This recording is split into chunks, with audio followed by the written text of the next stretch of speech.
Kalau kita bicara tren kemiskinan sebenarnya sudah mulai menurun. Hanya saja yang meningkat adalah masyarakat yang uh, akan jatuh ke jurang kemiskinan yang persentasenya meningkat gitu ya. Intinya adalah pendidikan itu jadi sesuatu yang penting ya. Mulai dari infrastrukturnya, mulai dari sistem pendidikannya gitu ya. Nah sehingga dampaknya atau multiplier efeknya itu akan berdampak ke aspek-aspek yang lain, misalkan kayak penyediaan infrastruktur yang lebih bagus gitu ya. Lalu kualitas dari SDM kita akan lebih meningkat, dan kualitas kebijakan kita juga akan meningkat gitu ya. Negara yang maju pada dasarnya itulah negara yang punya tingkat produktivitas yang tinggi gitu ya. Jepang misalkan kalau kita compare dengan Indonesia, Jepang mungkin produksi motor itu mungkin 1 jam bisa ratusan atau ribuan gitu ya. Indonesia 1 jam itu nggak nyampe ratusan atau ribuan, mungkin bisa puluhan. Jadi itu perbedaan bagaimana kualitas dari SDM itu bisa membentuk negara apakah maju atau tidak.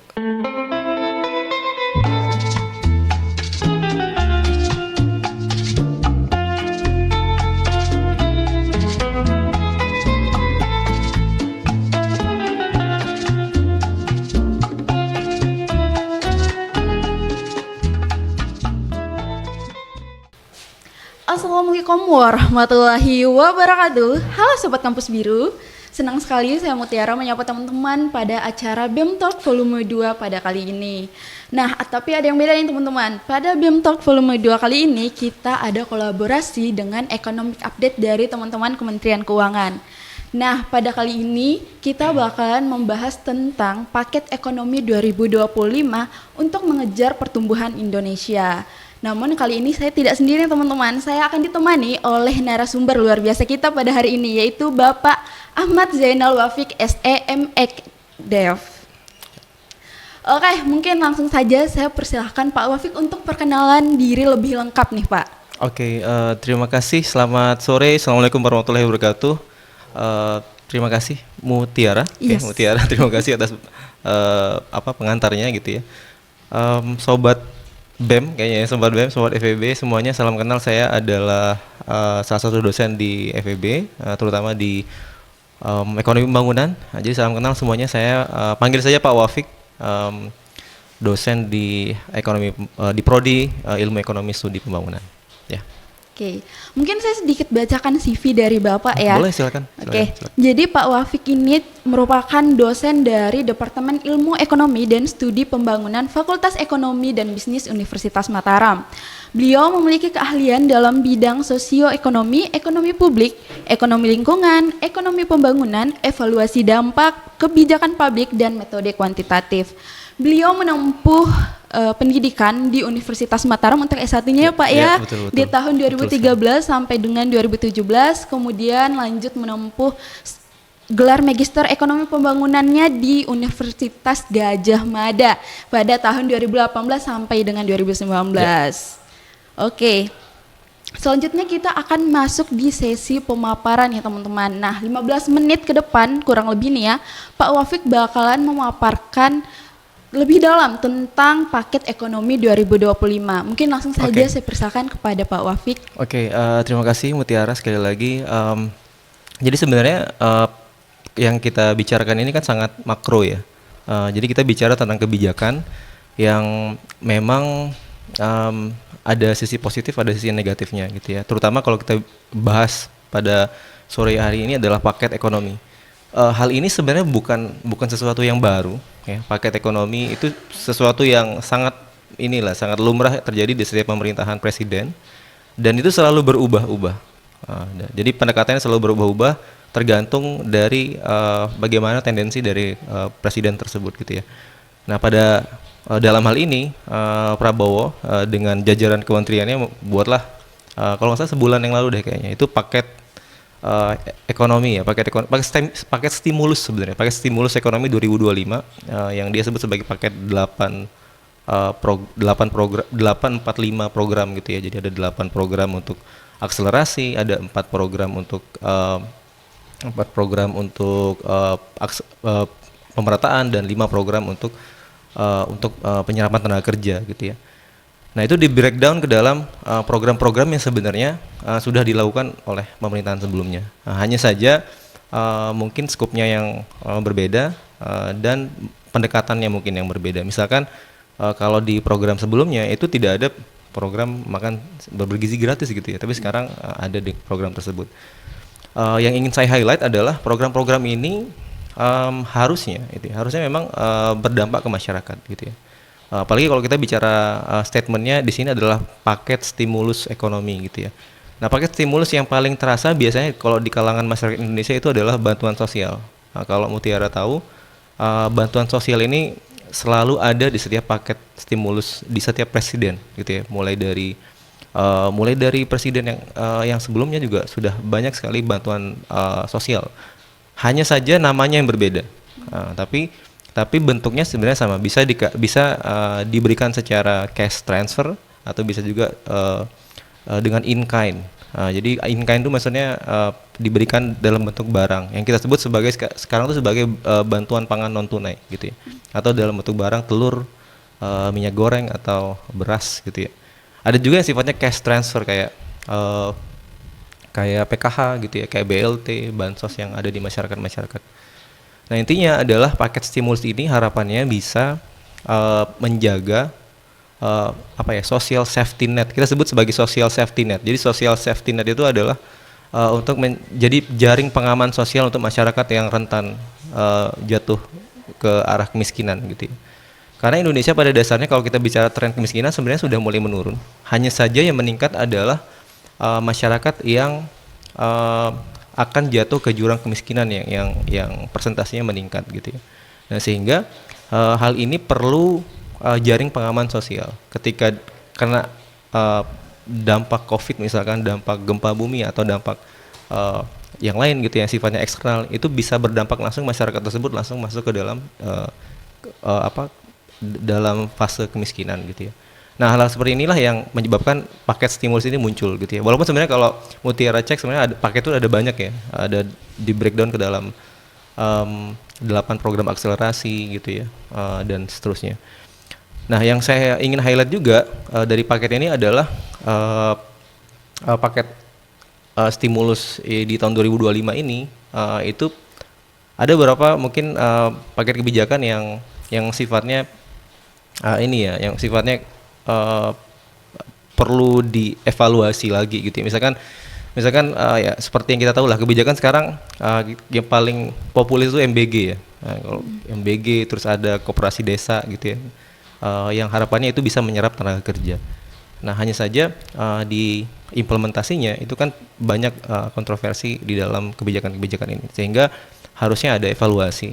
Terutama yang paling populis ya MBG ya, itu selalu ada saja komplain dari masyarakat, selalu muncul mungkin kalau teman-teman di Gen Z ini selalu muncul di FYP-nya kalau ada saja yang keracunan, mungkin ada saja yang terkena dampak negatif mungkin dari yang berkaitan dengan MBG dan seterusnya.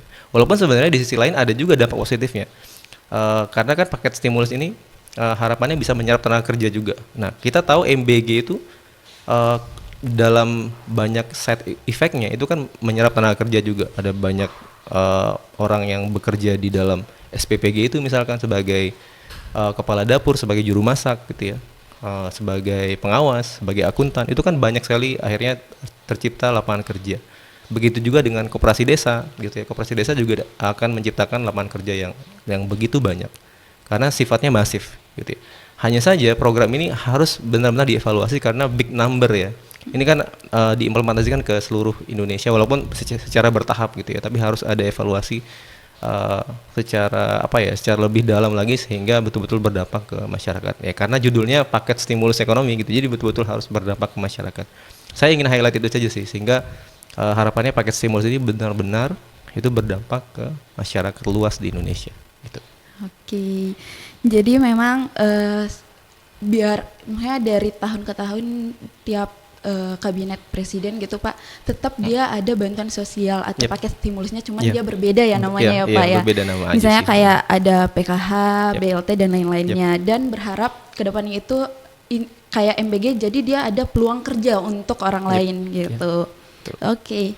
Mungkin selanjutnya lagi, mungkin Pak ada sedikit lagi pemaparan Pak terkait dengan paket ekonomi ini. Iya. Di dalam paket ekonomi ini juga sebenarnya ada beberapa hal yang apa ya, sifatnya memang perlu di kaji lebih mendalam ya. Misalkan paket-paket, misalkan mengevaluasi kebijakan-kebijakan eh, yang mungkin itu tidak perlu gitu ya, sehingga perlu dievaluasi lagi gitu ya. Sebenarnya kalau kita bicara paket stimulus ekonomi itu mostly bicara tentang bagaimana berdampak ke masyarakat ya. Bantuan pangan, bantuan sosial gitu ya, penyederhanaan regulasi gitu ya, uh, apa ya merelaksasi pajak gitu ya. Nah, sehingga harapannya paket stimulus ekonomi ini tidak hanya berdampak ke masyarakat tapi berdampak juga ke sirkulasi ekonomi di Indonesia. Nah, paket ekonomi yang ada di Indonesia termasuk juga yang kita bahas sekarang, paket ekonomi 2025 ini harusnya berdampak ke sisi makro gitu ya, sisi makro Indonesia. Akan berdampak ke pertumbuhan ekonomi. Apalagi kalau kita bicara Indonesia sekarang, kalau mungkin Mutiara tahu dengan Menteri Keuangan kita yang baru itu sangat getol dengan target pertumbuhan 8%-nya kan gitu ya. Jadi sangat pede dengan 8%-nya, walaupun sebenarnya sangat bisa dengan pertumbuhan itu tercapai dengan apa ya, giat yang dia lakukan sampai sekarang gitu ya. Jadi kalau ada dana yang tidak terserap itu harus dialirkan lagi dan seterusnya gitu ya. Itu sangat bisa dicapai, tapi harus punya apa ya, will yang sangat kuat gitu ya dari semua sisi gitu ya. Kalau kita lihat sekarang koordinasi antar lini gitu ya, kementerian dan lembaga memang harus diperkuat lagi sehingga paket stimulus ekonomi ini bisa berjalan dengan baik. Tidak ada miskomunikasi antar kementerian dan lembaga gitu ya. Tidak ada miskomunikasi antara kementerian lembaga dengan pemerintah daerah, itu jadi sesuatu yang penting juga. Misalkan ketika saya mungkin ngajar keuangan daerah gitu, harus ada desentralisasi antara kebijakan pusat dan daerah gitu ya, sehingga paket stimulus ini bisa berjalan dengan baik gitu.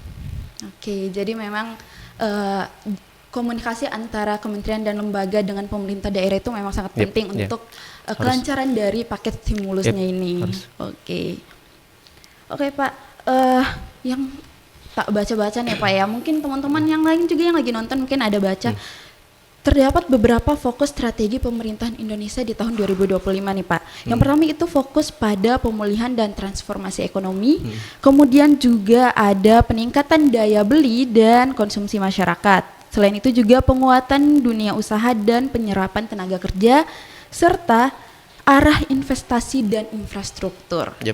Nah, menurut Bapak kira-kira dari fokus strategi pemerintahan Indonesia tahun 2025 ini kira-kira apa sih Pak yang masih kurang atau perlu atau masih perlu ada yang dibenahi gitu Pak? Ya, saya pendidikan sih. Saya pendidikan. Mostly pendidikan. Jadi jujur, kalau pertanyaannya apa yang harus dibenahi terlebih dahulu, ya pendidikan. Jadi institusi pendidikan atau kita bicara sistem pendidikan, dan intinya pendidikan deh gitu ya. Kalau Mutiara bayangkan Indonesia itu SDM-nya adalah katakanlah pendidikan tinggi semuanya, nggak S1 semua sih, nggak S1 S2 semua, tapi minimal pendidikan tinggi. Karena kan kalau kita bicara pola SDM, kalau misal S1 semua, S2 semua, lalu yang mengerjakan di teknis siapa gitu ya. Berarti memang harus ada balance ya. Harus ada vokasional, harus ada theoretical juga gitu ya. Nah, sehingga intinya adalah pendidikan itu jadi sesuatu yang penting ya. Mulai dari infrastrukturnya, mulai dari sistem pendidikannya gitu ya. Nah, sehingga dampaknya atau multiplier effect-nya itu akan berdampak ke aspek-aspek yang lain, misalkan kayak penyediaan infrastruktur yang lebih bagus gitu ya. Lalu kualitas dari SDM kita akan lebih meningkat, dan kualitas kebijakan kita juga akan meningkat gitu ya. Nah, sehingga saya kira benar ya, ada FYP juga mungkin di Instagram saya, kalau semisal di DPR itu memang harus ada kualifikasi yang lebih tinggi lagi ya, dalam menentukan siapa nanti yang di dewan itu, harus mungkin kualifikasinya lebih tinggi lagi supaya memang kualitas dari kebijakan kita juga harus lebih jadi lebih baik gitu ya. Tapi intinya segala kebijakan yang dibuat oleh pemerintah itu memang harusnya berdampak ke masyarakat gitu ya. Seperti yang Mutiara sampaikan tadi, ada menyasar sisi infrastruktur, itu penting juga infrastruktur gitu ya. Jadi kalau misalnya accessibility itu nggak ada, jadi apa ya, jadi nggak berguna juga gitu ya. Aksesibilitas itu sangat penting. Misalkan kayak jalan raya, kayak jembatan gitu ya, dan infrastruktur lain itu memang harus penting. Zamannya Jokowi misalkan, zaman Jokowi kan sangat terkenal dengan infrastruktur ya. Jadi jangan Jokowi itu dikit-dikit infrastruktur gitu ya. Di Papua tuh gunung tuh dibelah jadi jalan gitu ya. Penting gitu ya. Tapi di sisi lain investasi di pendidikan itu sesuatu yang menjadi keutamaan ya di dalam kemajuan suatu bangsa gitu ya. Karena kalau kita berkaca dari di negara-negara yang maju ya di Eropa atau kita sebut aja Jepang deh misalkan. Negara yang maju pada dasarnya itulah negara yang punya tingkat produktivitas yang tinggi gitu ya. Jepang misalkan kalau kita compare dengan Indonesia, Jepang mungkin produksi motor itu mungkin 1 jam bisa ratusan atau ribuan gitu ya. Indonesia 1 jam itu nggak nyampe ratusan atau ribuan, mungkin bisa puluhan. Jadi itu perbedaan bagaimana kualitas dari SDM itu bisa membentuk negara apakah maju atau tidak. Nah baru nanti di breakdown ke dalam yang Mutiara sampaikan tadi, nanti kebijakannya bisa ke jaring pengaman sosial kah, atau infrastruktur kah, atau dan sebagainya. Tapi kalau menurut saya sih pendidikan jadi sesuatu yang sangat penting ya, dalam kerangka kebijakan itu jadi sesuatu yang sangat penting sih. Gitu. Ya, jadi memang pendidikan sangat penting karena juga menentukan bagaimana SDM atau karakter seseorang sih. Memang, Pak. Oke, mungkin langsung saja untuk sesi selanjutnya kita masuk ke sesi diskusi nih Pak, atau tanya jawab. Mungkin ada beberapa pertanyaan nih Pak, mungkin ya. Yang pertama langsung saja ya Pak. Kira-kira apa sih sebenarnya tujuan utama pemerintah Indonesia meluncurkan paket ekonomi 2025 dalam menghadapi tantangan ekonomi global dan domestik nih Pak? Ya. Tujuan paket ekonomi nasional itu untuk menjaga daya beli masyarakat, ya, untuk menstabilkan kondisi sosial ekonomi masyarakat. Untuk kan ada banyak breakdown kebijakannya ya. Tapi kalau saya boleh simpulkan itu pada dasarnya adalah menjaga daya beli masyarakat atau social safety net gitu ya, dan menjaga stabilitas makro gitu ya di Indonesia gitu ya. Karena kalau tidak ada paket stimulus itu ya secara makro kita akan gampang terprosok ke dalam mungkin kalau masyarakat yang miskin gitu ya. Nah, sehingga dengan adanya paket stimulus ini itu diharapkan bisa mensejahterakan masyarakat tersebut gitu ya. Kita perlu tahu bahwa Indonesia ini sangat di dalam kondisi sosial ekonominya lumayan timpang ya gitu ya. Ketimpangannya kalau di ekonomi pembangunan tuh ada indeks Gini gitu ya, koefisien Gini gitu ya. Jadi kita lumayan timpang ya antara si kaya dan si miskin itu lumayan timpang, sehingga perlu ada kebijakan yang bisa men-take down permasalahan tersebut gitu ya. Nah, misalkan harga sembako misalnya di Jawa dengan harga sembako di Papua itu kan sangat jauh berbeda gitu ya di wilayah timur Indonesia gitu ya. Walaupun memang permasalahannya ada di accessibility gitu ya, di jarak ke wilayah timur Indonesia yang memang sangat jauh, tapi kalau kita mau menjadi negara yang maju, yang sejahtera, ya memang harus ada penyetaraan dalam hal ketimpangan gitu ya. Ya gimana kita mau bicara kesejahteraan kalau PDB Indonesia itu hanya di create oleh beberapa komponen orang kaya di Indonesia saja gitu ya. Jadi hal tersebutlah yang harus sebenarnya menjadi fokus Indonesia kalau mau Indonesia yang sejahtera. Tidak hanya fokus on PDB, tapi fokus juga kepada bagaimana mengurangi angka ketimpangan gitu ya. Jadi kalau Mutiara tahu angka PDB itu tinggi, itu belum tentu negara tersebut sejahtera gitu ya. PDB tinggi belum tentu negara sejahtera. Harus lihat dulu ketimpangannya tinggi apa rendah gitu ya. PDB-nya tinggi, ketimpangannya tinggi, berarti masyarakatnya tidak sejahtera gitu ya. Jadi kalau PDB-nya tinggi, ketimpangannya rendah, berarti sejahtera gitu ya. Karena PDB itu berarti di-create oleh masyarakat secara umum. Nah, jadi penting untuk menjaga kebijakan stimulus ini tetap ada, karena memang harus sih. Ini kebijakan stimulus ini memang harus dilaksanakan oleh pemerintah karena mandat memang presiden untuk menjaga kesejahteraan masyarakat secara jangka panjang gitu ya. Walaupun sebenarnya di dalam paket kebijakan itu ada juga yang menyasar jangka pendek ya, kayak bantuan pangan, bantuan sosial, bansos, itu kan sebenarnya kan tujuannya untuk jangka pendek, karena dikasih cash misalkan 350.000 atau 500.000 per bulan, itu pasti dampaknya jangka pendek kan, hanya untuk kebutuhan jangka pendek saja, tidak untuk jangka panjang. Jangka panjang seperti apa? Ya berarti ada pelatihan, ada upskilling dan seterusnya. Itu sifatnya jangka panjang. Nah, sehingga dua pendekatan ini harus balance sehingga masyarakat juga pada akhirnya sejahtera gitu. Oke, oke selanjutnya nih Pak, kira-kira bagaimana strategi pemerintah dalam meningkatkan daya beli masyarakat dan menjaga konsumsi rumah tangga sebagai pilar pertumbuhan ekonomi nasional nih Pak? Oke, bagaimana caranya Indonesia menjaga daya beli itu ya, daya Iya, beli masyarakat. masyarakat. Oke, cara Indonesia, cara terbaik untuk menjaga daya beli masyarakat pada dasarnya adalah uh, apa ya, memberikan kebijakan yang sifatnya long term, jangka panjang gitu ya, pelatihan dan upskilling gitu ya, reskilling, hal yang bersifatnya skill gitu ya. Kalau waktu COVID mungkin Mutiara mungkin ingat ada program prakerja dulu tuh waktu COVID tuh. Sebenarnya itu bagus karena sifatnya memberikan skill ya.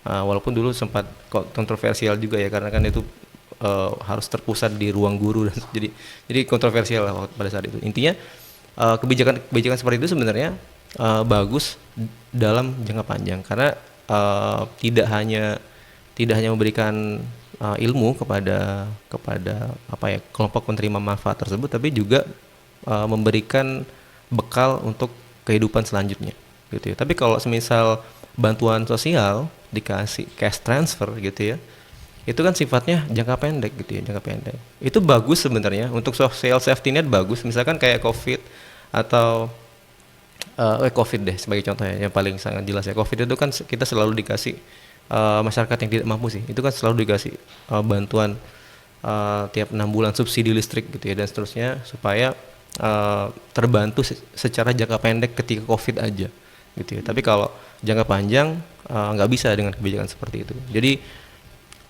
gimana caranya supaya daya beli itu bisa sustain? Itu mau nggak mau harus kebijakan yang sifatnya jangka panjang. Misalkan kayak pendekatan pada skill, edukasi dan lain-lain gitu.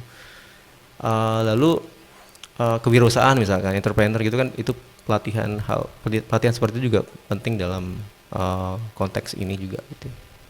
Oke, oke Pak. Nah, terus kemudian nih Pak, kira-kira program apa saja yang diluncurkan pemerintah untuk meningkatkan penyerapan tenaga kerja dan mengurangi pengangguran pada tahun 2025 ini nih Pak? Aduh, berat ya pertanyaan. Iya. Oke, jadi gimana caranya biar kebijakan apa yang bisa menyerap tenaga kerja ya? Iya. Oke. Sebenarnya penyerapan tenaga kerja itu murni dari ini kan ada kebijakan yang pro terhadap tenaga kerja. Tapi kalau semisal tenaga kerjanya tidak punya skills, itu tetap sama aja bohong gitu ya. Jadi ada supply-nya tapi nggak ada yang terserap, itu sama aja. Jadi mau nggak mau memang harus ada balance antara kebijakan dan yang terjadi di grassroots lah, atau masyarakatnya harus punya skills juga gitu ya. Ini sebagai contoh aja di Aman Mineral misalkan. Aman Mineral itu banyak sekali pekerjaan yang kosong sebenarnya ya, di konteks skills, kan kalau di dunia pertambangan ada yang skills, ada yang non skills gitu ya. Nah di skills sebenarnya mereka sangat ingin mempekerjakan tenaga kerja lokal gitu ya, tapi tidak ada yang punya skill tersebut gitu ya, nggak punya misalkan skill di perminyakan gitu ya, skill di ini gitu ya, nggak ada gitu ya. Jadi mau nggak mau harus hire dari luar daerah gitu ya. Lalu masyarakat di daerah itu bisa terserapnya di non skill aja gitu ya. Nah sehingga gimana caranya biar bisa terserap? Saya sih tetap pendekatannya bahwa masyarakat kita harus punya skills, punya edukasi yang bagus, well educated gitu ya, dan punya keterampilan gitu ya, sehingga kita dengan sendirinya akan terserap dengan dunia kerja yang sangat fluktuatif ini. Misalkan kayak Mutiara kan lulus misalkan di 2 atau 3 tahun ke depan, itu kalau tidak menyiapkan skill sejak dini itu tidak akan terserap di dunia kerja gitu ya. Walaupun ada banyak lowongan pekerjaan, tapi kalau semisal tidak compete dengan dunia kerja tersebut, ya nggak akan terserap juga gitu ya. Jadi harus ada balance sehingga kebijakan penyerapan tenaga kerja tersebut bisa berhasil gitu ya. Oke. gitu. Nah, kemudian Pak, bagaimana dengan kebijakan transformasi ekonomi hijau dan digital mendukung pembangunan ekonomi berkelanjutan di Oke, Indonesia? yo, menarik nih ya. Ekonomi hijau ya, ini sebenarnya baru-baru ini ya, mulai enggak baru-baru ini sih, sebenarnya sudah lumayan lama ya pembahasan tentang ekonomi hijau, green economy, ada blue economy juga gitu ya. Ada circular economy juga gitu ya. Yang pada dasarnya pendekatan ini bisa meningkatkan pertumbuhan ekonomi selama kita terliterasi dengan kebijakan tersebut gitu ya. Dan aware dengan hal yang berkaitan dengan green economy, blue economy atau circular economy. Nah, cuman kan permasalahannya belum masyarakat kita kan belum terlalu banyak terliterasi dengan hal tersebut ya. Misalkan kita tanya sekarang green economy itu apa sih gitu ya, blue economy itu apa sih, kan masih belum banyak yang tahu ya. Nah, tapi ke depan potensinya ada, sangat sangat ada gitu ya. Misalkan kayak karbon apa ya, bursa saham karbon gitu ya, itu kan ke depannya juga akan mulai banyak dilirik juga gitu ya, sehingga dapat meningkatkan ekonomi gitu ya. Tapi potensi tersebut itu saya rasa bisa berpengaruh terhadap pertumbuhan ekonomi secara jangka panjang gitu ya. Kenapa demikian? Karena kalau kita bicara green economy itu based on resources kan, berbasis sumber daya yang kita miliki kan, termasuk juga blue economy gitu ya. Kalau circular economy juga demikian sama gitu ya. Jadi malah bagus, circular economy ini kan kegiatan ekonomi atau yang menyediakan sisa ya. Jadi kegiatan yang benar-benar itu dilaksanakan itu tidak boleh ada residu atau sisa gitu ya. Nah, kalau green economy ya berkaitan dengan sustainability gitu ya, renewable energy dan seterusnya.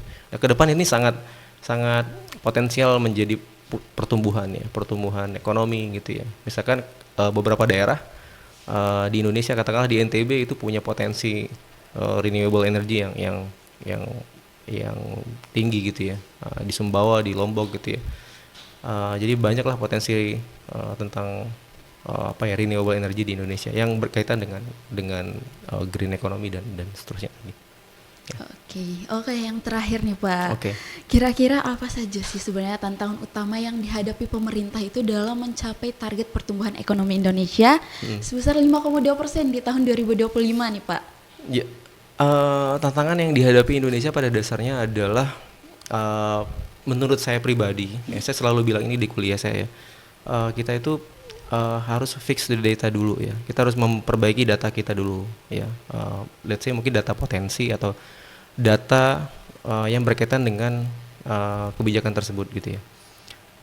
Jangan sampai data lintas kementerian itu berbeda gitu ya. Misalkan sebagai contoh, misalkan di beberapa kementerian mengatakan perlu impor, tapi kementerian lain bilang jangan impor gitu ya. Ini kan pasti mereka based on data, sehingga datanya berbeda gitu ya. Hal seperti ini harusnya dikurangi di kebijakan-kebijakan selanjutnya. Jadi yang pertama menurut saya adalah memperbaiki data ya. Fix the data dulu supaya kebijakannya bagus gitu ya. Jadi mau nggak mau harus perbaiki data supaya kebijakannya bagus dan kebijakannya efektif. Nah, yang kedua adalah evaluasi kebijakannya harus betul-betul dilakukan secara baik gitu ya, evaluasi kebijakan. Katakanlah MBG gitu ya. Ada MBG gitu ya, tapi kalau misal tidak dievaluasi dengan baik, itu kan akan terus dilaksanakan ya MBG tersebut, sehingga dampak negatif yang tercipta dari MBG akan tetap terus muncul gitu ya. Nah, sehingga kalau tidak dievaluasi dengan baik, maka dampak tersebut akan terus menjadi besar dan berdampak ke masyarakat. Sehingga kalau emang perlu MBG di stop ya harusnya di stop aja kalau misal evaluasinya bagus gitu ya.